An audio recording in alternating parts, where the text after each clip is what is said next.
everyone, welcome to the previous year question paper discussion session. നമ്മൾ ഇന്നിവിടെ discuss ചെയ്യാൻ പോകുന്നത് HSEE ക്വസ്റ്റ്യൻ പേപ്പർ ആണ്. എല്ലാവർക്കും അറിയാം HSEE എന്ന് പറയുന്നത് IIT മദ്രാസിൻ്റെ humanities and social science entrance examination ആണ്. എല്ലാ വർഷവും നടത്തുന്ന ഒരു എൻട്രൻസ് എക്സാമിനേഷൻ ആണ്. ഒരു നാഷണൽ ലെവൽ എൻട്രൻസ് ടെസ്റ്റ് ആണ്. The proper preparation strategy for any examination, any competitive examinations will have this part wherein നിങ്ങൾ previous year's question paper നോക്കുന്നത്. Okay, so previous year question paper analysis is important because നിങ്ങൾക്ക് syllabus അറിയായിരിക്കും, എന്തൊക്കെ പഠിക്കണം എന്നൊക്കെയുള്ളൊരു idea ഉണ്ടായിരിക്കും. പക്ഷേ ഇത് എത്രത്തോളം ഫ്രീക്വൻസിയിലാണ് ഓരോ വർഷവും ചോദിച്ചിട്ടുണ്ടാവുക, അല്ലെങ്കിൽ എങ്ങനത്തെ ക്വസ്റ്റ്യൻസ് ആണ് ചോദിക്കുക എന്നൊക്കെയുള്ള ഒരു ഐഡിയ പ്രോപ്പറായിട്ട് ഉണ്ടാവണം എന്നുണ്ടെങ്കിൽ നിങ്ങൾ തീർച്ചയായിട്ടും പ്രീവിയസ് ഇയർ ക്വസ്റ്റ്യൻ പേപ്പേഴ്സ് നോക്കിയെങ്കിലേ മതിയാവുള്ളൂ. സോ അതുകൊണ്ടാണ് this previous year question paper discussion part becomes an important or vital element when it comes to a preparation of any competitive examination for that matter. അപ്പോൾ നമുക്ക് ഒട്ടും വൈകാതെ തന്നെ questions എന്തൊക്കെയാണ് എന്ന് നോക്കാം. Read the given passage and answer the following questions. അപ്പോൾ passage വായിച്ചിട്ട് ക്വസ്റ്റ്യൻ ആൻസർ ചെയ്യാനാണ്. ഞാൻ പറഞ്ഞ പോലെ RC ക്വസ്റ്റ്യൻ തന്നെയാണ്. I am going to read the passage. പക്ഷേ എനിക്കറിയാം ഒരു ഒറ്റ റീഡിങ് കൊണ്ടൊന്നും ആൻസർ നിങ്ങൾക്ക് തന്നെ ചെയ്യാൻ പറ്റണം എന്നില്ല. ഒരു previous year question paper discussion നിങ്ങൾ കേൾക്കുമ്പോഴത്തേക്ക് you can either listen to the whole video initially and then question papers നിങ്ങൾക്ക് കിട്ടുമല്ലോ ഓൺലൈനായിട്ട്, അതെടുത്ത് തനിയെ സോൾവ് ചെയ്ത് നോക്കുക. Or else if you are confident enough, നമ്മൾ ആൻസർ ഡിസ്കസ് ചെയ്യുന്നതിന് മുന്നേ തന്നെ you can pause and try answering the question. ഇങ്ങനെ രണ്ട് രീതിയിൽ നിങ്ങൾക്ക് ചെയ്യാവുന്നതാണ്. ഈ ക്വസ്റ്റ്യൻ പേപ്പർ അനാലിസിസ് വീഡിയോസിന് നിങ്ങൾക്ക് രണ്ട് രീതിയിൽ യൂസ് ചെയ്യാവുന്നതാണ്. So if you're solving along with me, then നിങ്ങൾക്ക് ഈസി ആയിട്ട് പോസ് ചെയ്ത് എത്ര റീഡിംഗ് വേണമെങ്കിലും എടുക്കാവുന്നതാണ്. ആൻഡ് ഓൾസോ റീഡിംഗ് കോംപ്രിഹെൻഷൻ ക്വസ്റ്റ്യൻസിന് we have generally 2 approaches in solving. അപ്പോൾ അങ്ങനെ വരുമ്പോഴത്തേക്ക് ഒന്നാമത്തെ അപ്രോച്ച് എന്ന് പറയുന്നത് ഫ്രം ക്വസ്റ്റ്യൻ ടു പാസേജ് ആണ്. രണ്ടാമത്തത് ഫ്രം പാസേജ് ടു ക്വസ്റ്റ്യൻ. അപ്പോൾ ഒന്നുകിൽ ക്വസ്റ്റ്യൻ വായിച്ചിട്ട് then you have to go back to reading the passage, otherwise passage വായിച്ചിട്ട് ദെൻ ക്വസ്റ്റ്യൻ എന്താണെന്ന് നോക്കുക. ആൻഡ് ഈ രണ്ട് അപ്രോച്ചസും യൂസ് ചെയ്യുന്നത് will be depended on the type of passages given and also depending on you. നിങ്ങൾക്ക് ഏത് മെത്തേഡാണ് കംഫർട്ടബിൾ എന്നുള്ളത് വെച്ചിട്ടായിരിക്കും. പിന്നെ സംടൈംസ് നമ്മൾ രണ്ട് മെത്തേഡും ഇൻറ്റഗ്രേറ്റ് ചെയ്ത് യൂസ് ചെയ്യേണ്ടി വരും. കാരണം ചില സന്ദർഭങ്ങളിൽ നമുക്ക് ക്വസ്റ്റ്യൻസ് വായിച്ചു കഴിഞ്ഞ് കഴിഞ്ഞാൽ ചിലപ്പോൾ ഒരു ഐഡിയ കിട്ടണം എന്നുണ്ടാവില്ല. ചില സമയത്ത് ക്വസ്റ്റ്യൻസ് വായിച്ചു കഴിഞ്ഞാൽ we will have that basic idea of what to look in when you read the passage. അങ്ങനെയാണെങ്കിൽ അത് ഈസിയാവും. പക്ഷേ ചില സന്ദർഭങ്ങളിൽ അങ്ങനെ ഒരു ക്ലൂ കിട്ടണം എന്നില്ല. അപ്പോൾ ആ സന്ദർഭങ്ങളിൽ നിങ്ങൾക്ക് പാസേജ് വായിച്ചതിന് ശേഷം മാത്രമേ ക്വസ്റ്റ്യൻ വായിക്കാൻ പറ്റത്തുള്ളൂ, അല്ലെങ്കിൽ വായിച്ചു കഴിഞ്ഞാൽ എന്തെങ്കിലും റിലേറ്റ് ചെയ്യാൻ പറ്റത്തുള്ളൂ. സോ ദിസ് മെത്തേഡ് അല്ലെങ്കിൽ ഈ രണ്ട് അപ്രോച്ച് നിങ്ങൾക്ക് സൈമൾട്ടേനിയസ്ലി യൂസ് ചെയ്യാം. ഓർ നിങ്ങൾക്ക് ഏതാണോ കൺവീനിയൻറ്റ് എന്നുള്ളതനുസരിച്ച് നിങ്ങൾക്ക് ചൂസ് ചെയ്ത് ഉപയോഗിക്കാവുന്നതാണ്. ഇവിടെ ഞാൻ കൺവെൻഷണൽ ആയിട്ടുള്ള പാസേജ് വായിച്ചതിന് ശേഷം ക്വസ്റ്റ്യനിലേക്ക് പോകുന്ന മെത്തേഡായിരിക്കും യൂസ് ചെയ്യാൻ പോകുന്നത്. ഓക്കെ, സോ ഞാനിപ്പോൾ പാസേജ് വായിക്കാൻ പോവാണ്. പാസേജ് കുറച്ച് ലെങ്തിയാണ്, അപ്പോൾ നമുക്ക് കുറച്ച് സ്ലൈഡ്സ് ഉണ്ടാവും. ബട്ട് നമ്മൾ ആൻസർ ചെയ്യുമ്പോഴത്തേക്ക് I will go back to the slides and show you how you have to connect the answer with the question or the question with the answer. Okay. A game of strategy, as currently conceived in game theory, is a situation in which 2 or more players make choices among available alternatives or moves. The totality of choices determines the outcomes of the game, and it is assumed that the rank order of preferences for the outcomes is different for different players. Thus, the interests of the players are generally in conflict. Whether these interests are diametrically opposed or only partially opposed depends on the type of the game. psychologically, most interesting situations arise when the interests of the players are partly coincident and partly opposed, because then one can postulate not only a conflict among the players but also inner conflicts within the players. Internal conflicts are always psychological. Internal conflicts are always psychologically interesting. What we vaguely call interesting psychology is in very great measure the psychology of inner conflict. Inner conflict is also held to be an important component of serious literature as distinguished from less serious genres. The classical tragedy as well as the serious novel reveals the inner conflict of central figures. The superficial adventure story, on the other hand, depicts only external conflict, that is, the threats to the person with whom the reader identifies them in these stories are exclusively from external obstacles and from the adversaries who create them. On the most primitive level, this sort of external conflict is psychologically empty. In the fisticuffs between the protagonists of good and evil, no psychological problems are involved, or, at any rate, none are depicted in juvenile representations of conflict. The detective story, the adult analogue of a juvenile adventure tale, has at times been described as a glorification of intellectualized conflict. But the conflict is psychologically interesting only to the extent that it contains irrational components such as tactical error on the criminal's part or the detective's insight into some psychological quirk of the criminal. Conflict conducted in a perfectly rational manner is psychologically not very interesting. In short, a pure conflict of interest, although it offers a wealth of interesting conceptual problems, is not interesting psychologically except to the extent that its conduct departs from rational norms. Okay, so it was a rather lengthy passage. Internal external conflictനെ പറ്റിയിട്ടാണ് പറയുന്നത് is what you get from the first reading. നമുക്കത് detail ആയിട്ട് ഒന്നുകൂടെ വായിച്ചു കഴിഞ്ഞാൽ കുറച്ചുകൂടെ proper ആയിട്ട് കിട്ടത്തുള്ളൂ. Anyways will check what the questions are. Question number 1. What determines the outcome of the game according to the game theory? Game theory അനുസരിച്ച് എന്താണ് ഗെയിമിൻ്റെ ഔട്ട്കമ്മിനെ ഡിറ്റർമൈൻ ചെയ്യുന്നത്? Option A, sum of choices. Option B, psychology of individual players. Option C, external impediments. Option D, internal irresolutions.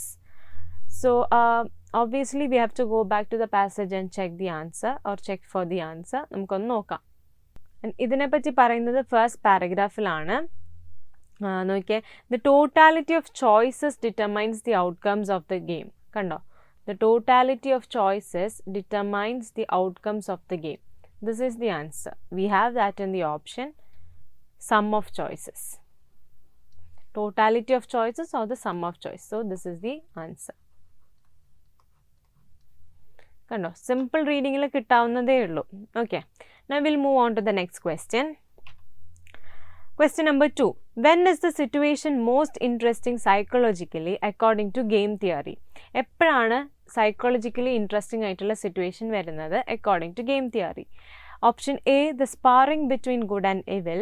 Option B, engaging in adventure story. Option C, simultaneous situation of partial coincidence as well as opposition. Option D, psychological liquidation. Again, we have to go back to the passage.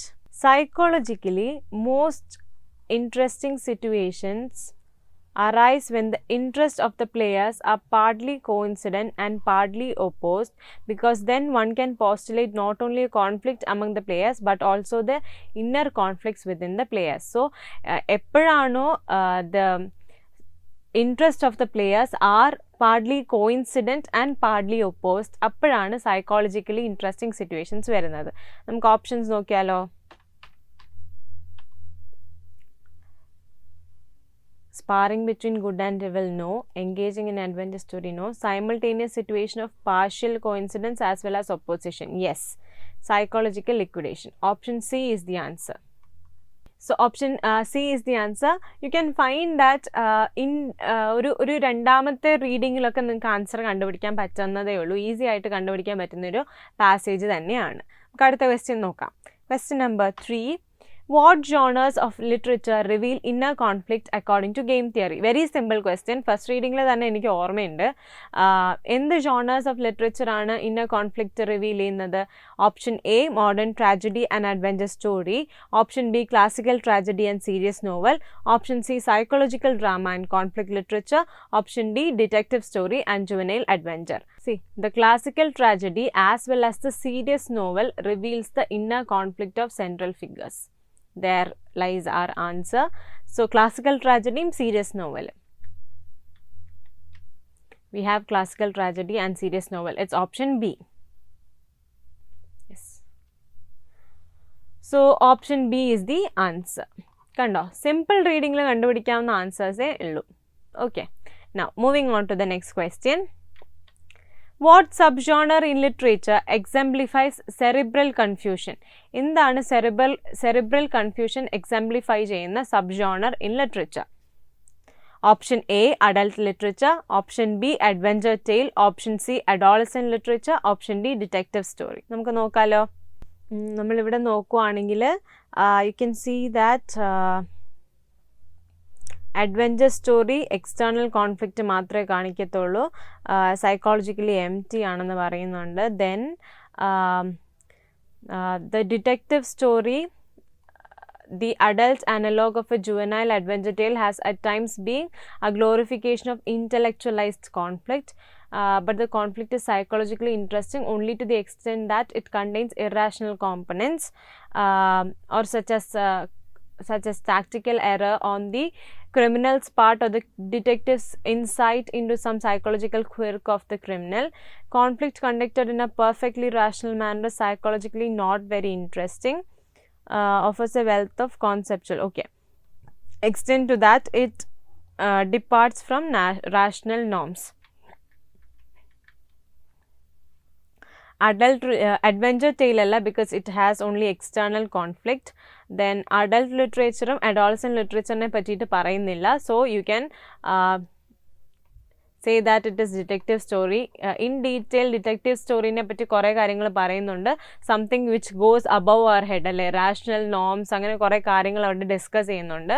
So when it comes to some questions where it is not very clear, നിങ്ങൾക്ക് അത്രയും clear അല്ല എന്നുണ്ടെങ്കിൽ you can try eliminating the options. As you can see, adventure tale external conflictsനെ പറ്റി മാത്രമേ discuss ചെയ്യുന്നുള്ളൂ. Then adult literature adolescent literature കാര്യം പറയുന്നില്ല. പിന്നെ മെൻഷൻ ചെയ്യുന്ന ഡിറ്റക്റ്റീവ് സ്റ്റോറിയെ പറ്റിയിട്ടാണ്. ആൻഡ് ഡിറ്റക്റ്റീവ് സ്റ്റോറിനെ പറ്റിയിട്ട് റാഷണൽ നോംസ്, സൈക്കോളജിക്കൽ കോൺഫ്ലിക്ട്സ് എന്നൊക്കെ പറഞ്ഞിട്ട് കുറേ കാര്യങ്ങൾ പറയുന്നുണ്ട്. So you can make the guess easily which is detective story. Okay, right. Moving on to the next question. What do irrational components contribute to conflict? ഇപ്പം നമ്മൾ വായിച്ചേ ഉള്ളൂ. Option A, departure from tension. Option B, psychological interest. Option C, anti-climax in action. Option D, conceptual confusion. But the conflict is psychologically interesting only to the extent that it contains irrational components such as tactical error on the criminal's part or detective's insight. So you can understand that conflict is psychologically interesting only to the extent that it contains irrational components. We can check the options again. Psychologically interesting എന്നാണ് അവർ പറഞ്ഞിരിക്കുന്നത്. Departure from tension അല്ല, anti climax അല്ല, conceptual confusion അല്ല, it is psychological interest. Irrational components psychologically ഇൻട്രസ്റ്റിങ്ങിൻ്റെ കാര്യമാണ് പറഞ്ഞിരിക്കുന്നത്. That you can find directly from the passage. Okay. Now, moving on to the next question. Read the following extract and answer the following questions given below. അപ്പം extract വായിച്ചിട്ട് questions answer ചെയ്യാൻ വേണ്ടിയിട്ടാണ്, passage അല്ല എന്ന് മനസ്സിലായിട്ടുണ്ട്. നമുക്ക് നോക്കാം. So, we have a poem here. I'll read the poem.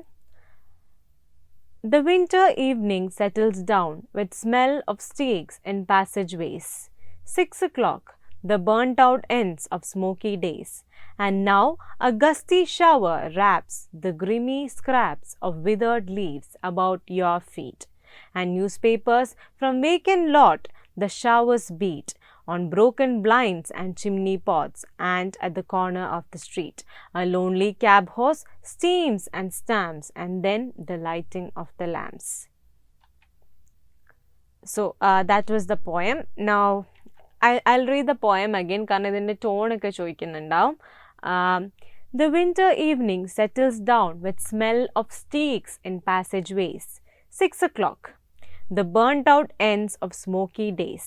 And now a gusty shower wraps the grimy scraps of withered leaves about your feet and newspapers from vacant lot.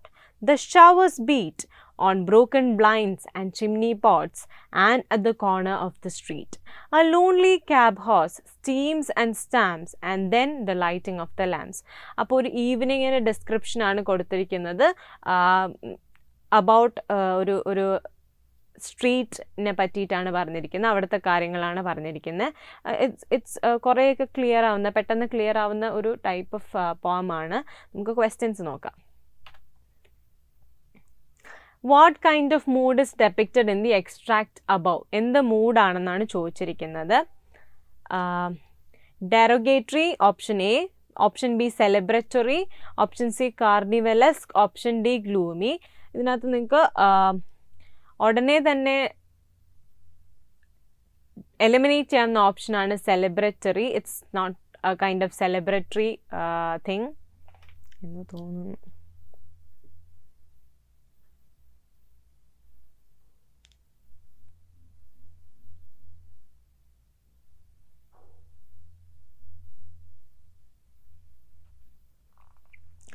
And you have to identify the term carnivalesque here. Carnival എന്ന് പറയുന്ന വേർഡിൽ നിന്നാണ് carnivalesque വരുന്നത്. Carnival is actually carnivalesque is a concept in literature. When it comes to a writing wherein ഭയങ്കരമായിട്ട് ഒരു celebration മൂഡൊക്കെ വരുമ്പോൾ, usually in a carnival you are free to do things that you want. അപ്പോൾ അത് ദസ്തയേവ്സ്കിയുടെ ഒരു concept ആണ് carnivalesque എന്ന് പറയുന്നത്. carnivalesque എന്ന് പറയുന്നത് റഷ്യൻ റൈറ്ററായിട്ടുള്ള മിഖായിൽ ബാഖ്ചിൻ്റെ ഒരു കോൺസെപ്റ്റ് ആണ്. ആൻഡ് നമുക്ക് ആ കാർണിവൽ ടൈമിൽ എന്തും ചെയ്യാം എന്നൊക്കെ പറഞ്ഞിട്ടുള്ളൊരു കോൺസെപ്റ്റാണ്. ഇറ്റ്സ് എ ബിറ്റ് ലിറ്ററേച്ചർ ഒരു ഡീറ്റെയിൽ വരുന്ന സംഭവമാണ്. ലിറ്ററേച്ചർ മേജർ സ്റ്റുഡൻസിന് അറിയായിരിക്കും. കാർണിവലസ്ക് എന്ന് പറയുമ്പോഴത്തേക്ക് it's more of A celebratory mood, കുറച്ച് ഹാപ്പിനെസ് ഒക്കെ വരുന്നതാണ്. So that also you can avoid. Now gloomy and derogatory. Derogatory എന്ന് പറഞ്ഞാൽ എന്താണ്? Derogatory is something of a kind, ഇങ്ങനെ മോശം പറയുന്നതാണ് derogatory. പക്ഷേ not in the poem you find things which are derogatory. അങ്ങനെ derogatory ആയിട്ട് പറയുന്നില്ല, പക്ഷെ ഒരു sad description ആണ്. So we can go for option D, which is gloomy description ആണ്. Okay, yes. സോ ഒരു സ്ട്രീറ്റിൻ്റെ ഒരു ഗ്ലൂമി ഡിസ്ക്രിപ്ഷനാണ് നമ്മളവിടെ കണ്ടിരിക്കുന്നത്. You can also associate the winter with the gloomy.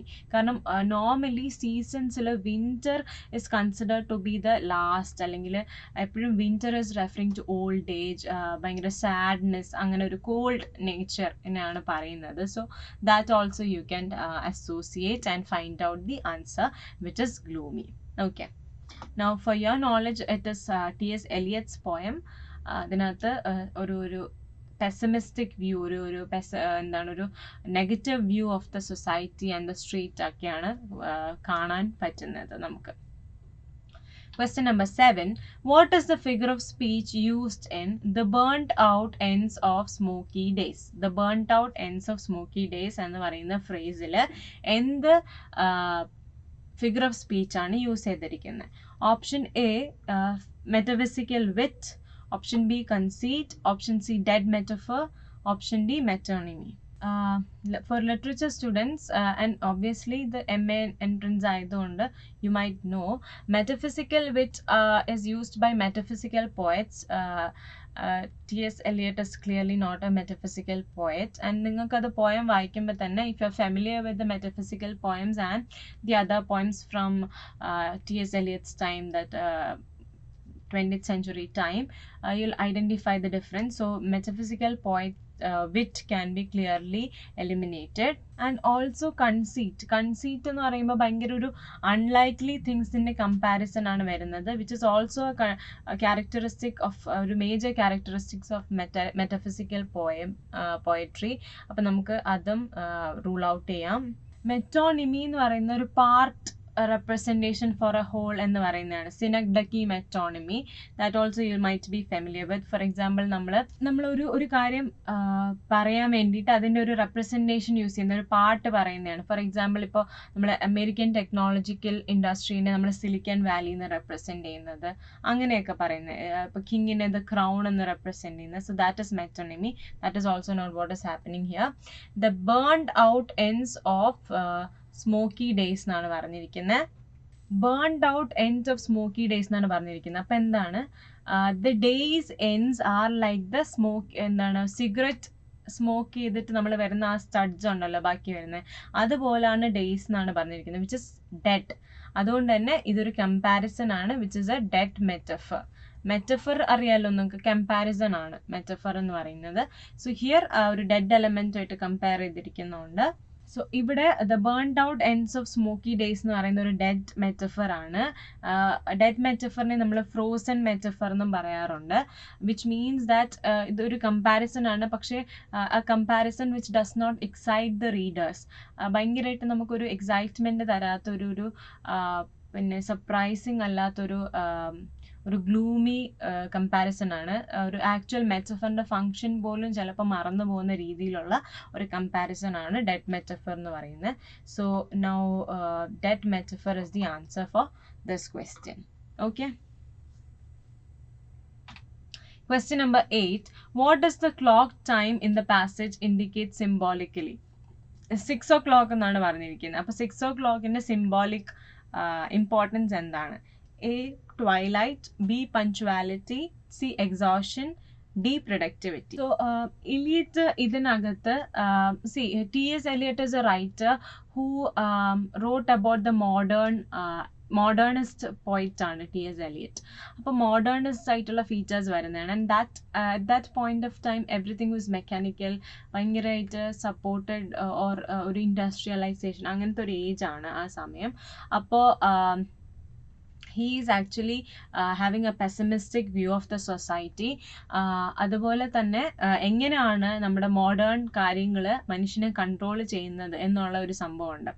അപ്പോൾ ഈ ക്ലോക്ക് ഉദ്ദേശിച്ചിരിക്കുന്ന ക്ലോക്ക് അവിടെ പറയുന്നത് is because we are very much time oriented. നമ്മളിങ്ങനെ നമ്മുടെ ഡേയ്സിൻ്റെ നാച്ചുറാലിറ്റി അതൊക്കെ വിട്ടിട്ട് we are become very mechanical. നമ്മൾ ടൈം അനുസരിച്ച് ഇന്ന സമയത്ത് ഇന്ന ചെയ്യണം, അങ്ങനെ മാറിക്കൊണ്ടിരിക്കുന്നു എന്നുള്ള ഒരു സിംബോളിക് റെപ്രസെൻറ്റേഷനാണ് അവിടെ വരുന്നത്.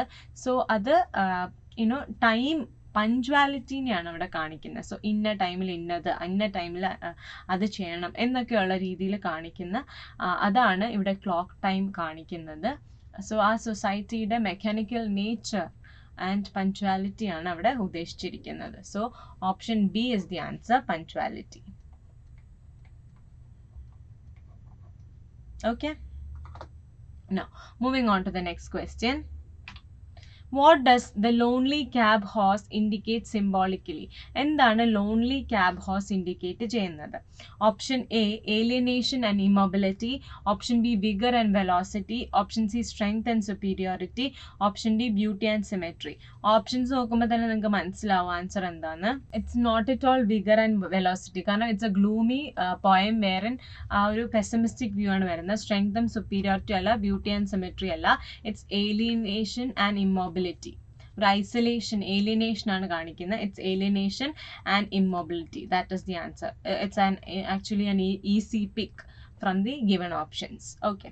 Lonely, alienated. Okay. Now, moving on to the next question. So, I think we have come to the end of the discussion of both the reading comprehension and the reading extract, the poem part. അപ്പോൾ as I have always mentioned, നമ്മുടെ ഏതൊരു competitive എക്സാമിനേഷനും ഈ reading comprehension and passage ഒക്കെ important ആയിട്ടുള്ള പിന്നെ portions ആണ്. You cannot avoid that. So